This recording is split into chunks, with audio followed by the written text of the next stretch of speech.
Hi everyone. Today also we are doing some examples of parallel forces. In this question, ABC is a triangle and O is point in its plane. A force R act along AO. Resolve R into two parallel forces to it and acting at B and C respectively, where O is the circumcenter of the triangle. अब देखो, जब भी हम question करते हैं तो सबसे पहले हमें स्टेटमेंट को ही समझना है. स्टेटमेंट को समझ के ही फिर हम क्वेश्चन कर सकते हैं.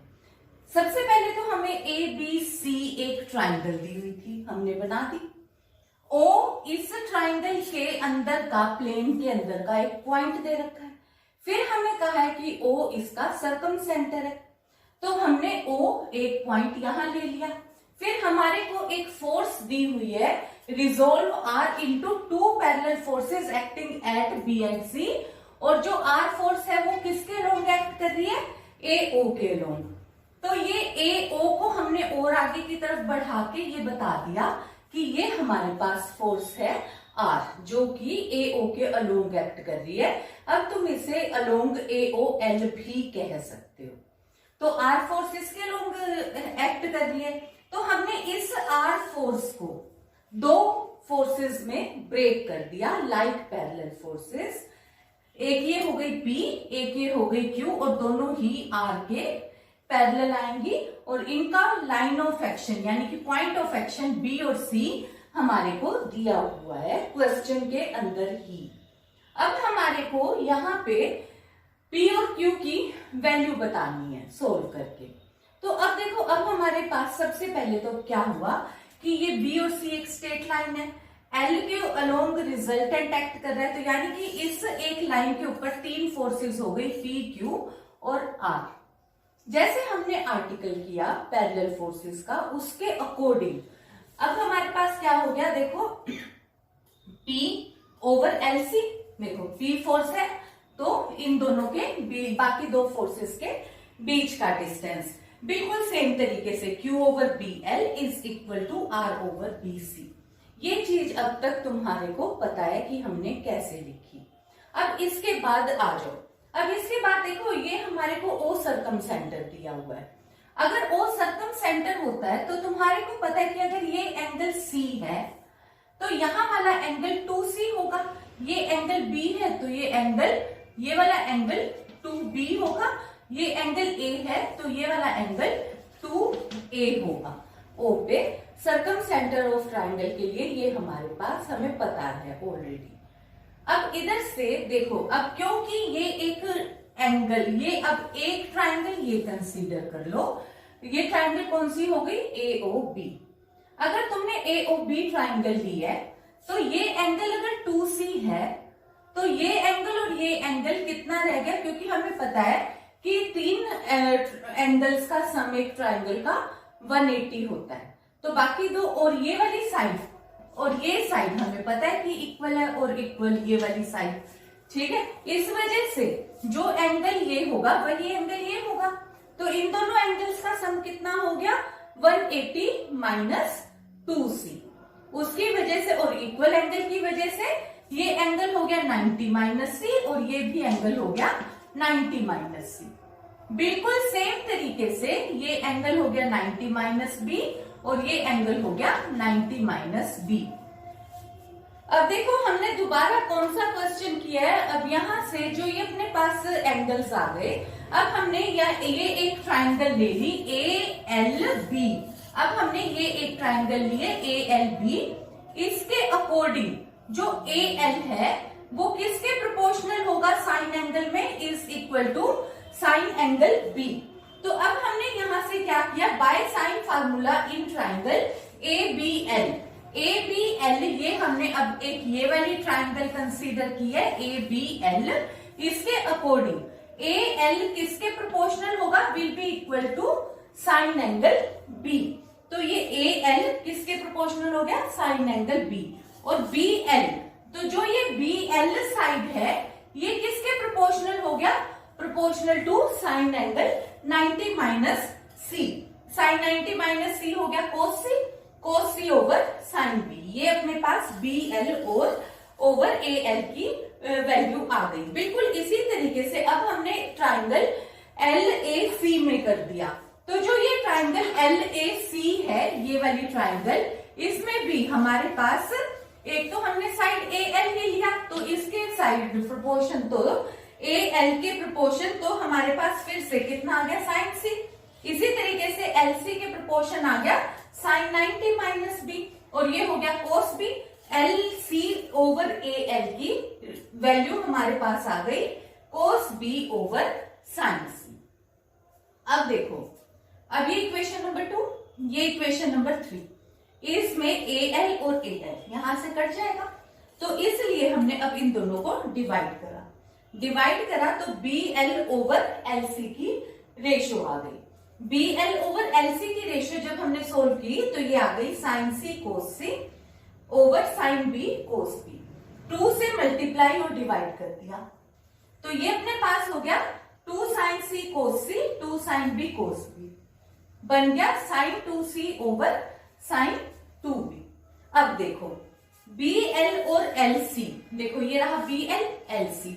अगर मैं यहाँ पे बी एल ले आऊं तो ये B L over L C की रेशियो कितनी हो गई क्यू ओवर पी। तो क्यू ओवर पी की रेशियो किसके इक्वल हो गई बी एल ओवर एल सी।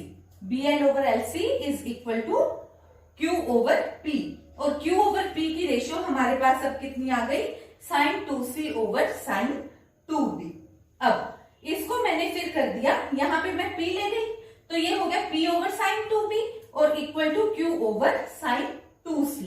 ये अपने पास आ गया। फिर अब मैंने इन दोनों को ऐड कर दिया, इन दोनों को ऐड किया तो ये मेरे पास क्या हो गया p प्लस क्यू, तो डिनोमिनेटर को भी मेरे को ऐड करना होगा। ये हो गया sign 2b plus sine 2c। इससे ये वाली वैल्यू मुझे पता है कि p प्लस क्यू मेरे पास कितना होता है, ये होता है resultant is equal to r, जो कि हमारे को क्वेश्चन में दिया हुआ है। तो यानी कि आंसर r में भी हो सकता है। तो अब हमने यहाँ पे p प्लस क्यू की जगह पे r यूज कर लिया, क्योंकि जब हमारे को वैल्यू p और q की निकालनी है तो हम आंसर p और q में तो नहीं ना कर सकते, हम आंसर r में कर सकते हैं क्योंकि r गिवन है।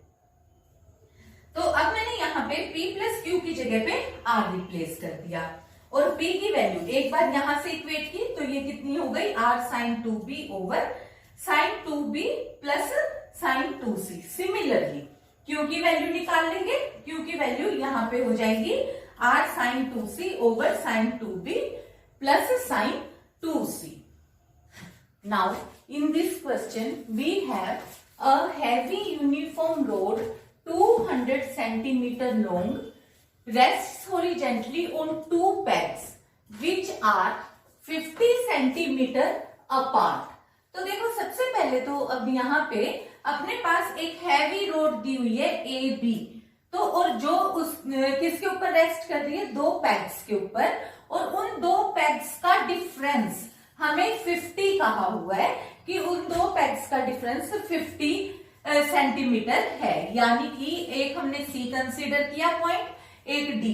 रोड हमने ए बी कंसीडर की और सी और डी का बीच का डिफरेंस हमारे को 50 दिया हुआ है, और रोड की लेंथ 200 सेंटीमीटर गिवन है। अब इसके बाद अपने पास फिर है क्या, देखो a weight of 20 kg suspended from one rod और a weight of 8 kg suspended from the other end will just tilt the road up. Find the weight of road. हमें वेट रोड का फाइंड आउट करना है, तो हमने consider कर लिया कि let us consider weight of road is w kg। जो वेट है वो वेट कहाँ पे एक्ट करता है, देखो एक जैसे हमने पहले एक एग्जांपल करी उसमें हमारे को at a distance a given था, तो सेंटर ऑफ ग्रेविटी के लिए तो हमने a पॉइंट पे कर दिया था। अदरवाइज अगर यूनिफॉर्म रोड होती है तो जो रोड का मिड पॉइंट होता है वहां से वेट डाउनवर्ड एक्ट करता है। तो ये इस रोड की लेंथ कितनी है 200 सेंटीमीटर, तो जो सेंटर ऑफ ग्रेविटी है इसका वो कहां पे हो जाएगा एट 100 सेंटीमीटर। तो जैसे ये रोड ए बी है तो ए बी का मिड पॉइंट मैंने जी कंसीडर कर लिया और G से ये W वेट डाउनवर्ड एक्ट करेगा, ठीक है। और ये इस W की ही वैल्यू हमें फाइंड आउट करनी है। अब देखो अब क्वेश्चन में और क्या है, एक बार तो कहा है कि एक एंड पे 20 kg वेट लगाया है हमने, और तो जस्ट ये रोड जस्ट मतलब टिल्ट होने वाली है उसको, पर सिस्टम इक्विलिब्रियम में, या दूसरे एंड पे 8 kg वेट लगाया है तब भी सिस्टम इक्विलिब्रियम में है। तो पहले हम फर्स्ट केस करते हैं। फर्स्ट केस के अकॉर्डिंग जो ये 20 kg वेट हमने एक एंड पे लगाया है, तो इससे अब हमारे पास क्या हो गया, एक तो देखो 20 kg वेट इधर है, W kg centre of gravity पे है, तो ऑब्वियसली जो प्रेशर है वो A और G के बीच वाली पैग के ऊपर आएगा। तो यानी कि जो प्रेशर है वो हमने उसका नाम दे दिया R हमने एक कहा कि एक प्रेशर एक्ट करेगा जो इस सिस्टम को बैलेंस में रख रहा है। तो ये तीन फोर्सेस इस तरीके से अभी इक्विलिब्रियम की स्टेट में है। अब देखो अब दोबारा से ये हमारे पास A से G तक का डिस्टेंस कितना है, x है। हमने कंसीडर कर लिया C से G तक का डिस्टेंस हमने x कंसीडर कर लिया। इससे C से D तक का डिफरेंस हमें कहा हुआ है 50, तो G से D तक का डिफरेंस कितना हो गया, 50 माइनस x हो गया। इसी तरीके से A से G तक का हमारे पास डिस्टेंस कितना है, 100 सेंटीमीटर। अब क्योंकि मैंने C से G तक तो x कंसीडर किया है, तो A से C कितना हो गया, 100 माइनस x हो गया।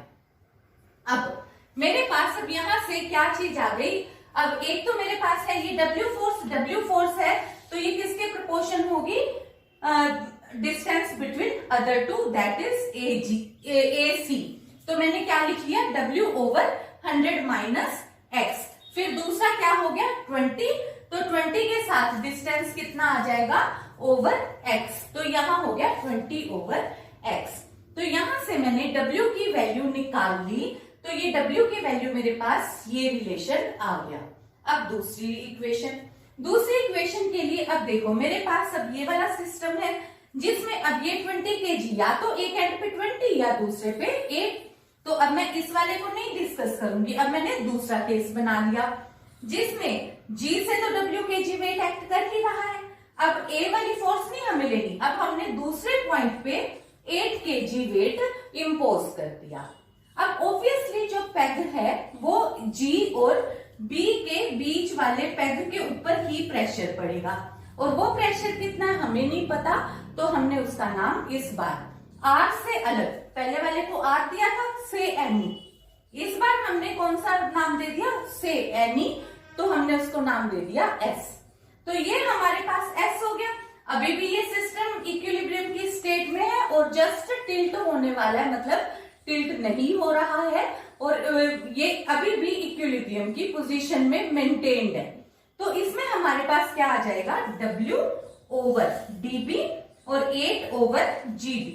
तो यहां से अपने पास क्या हो गया, W over 50 plus x, 8 over 50 minus x। इससे भी हमने W की वैल्यू निकाल ली।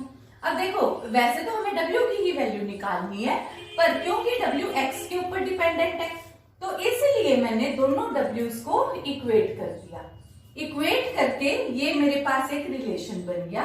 इसको मैंने क्रॉस मल्टीप्लाई कट करके और इक्वेशन को सोल्व कर लिया, तो ये इसकी एक इक्वेशन क्वाड्रेटिक इक्वेशन बन गई। अब इस क्वाड्रेटिक इक्वेशन को मैंने सोल्व कर लिया। इसको जब मैंने सोल्व किया तो x की मेरे पास दो वैल्यूज आ गई, एक तो आ गई 250, एक आ गई 100 ओवर 3। अब देखो जो ये x की वैल्यू है वो 250 नहीं हो सकती, कारण क्योंकि टोटल लेंथ ऑफ रोड ही हमारे पास कितनी है, 200 सेंटीमीटर, और जो ये हमने डिफरेंस लिया है C से D तक का, ये ही 50 है। तो यानी कि ये जो x की वैल्यू है वो 50 से भी छोटी होनी चाहिए। तो इस वजह से हमने कितना कंसीडर किया, 100 ओवर 3। तो ये अपने पास आ गया, x की वैल्यू मैंने अब ले ली 100 ओवर 3। अब ये जो 100 ओवर 3 है, चाहे इस इक्वेशन में पुट कर दो, चाहे इस इक्वेशन में पुट कर दो। हमने फर्स्ट में ही पुट कर दी, और जब कैलकुलेट किया तो ये हमारे पास 40 kg वेट आ गया। तो यहां से अपने पास वेट ऑफ रोड आ गया 40 kg।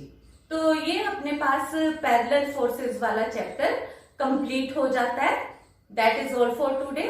Thank you.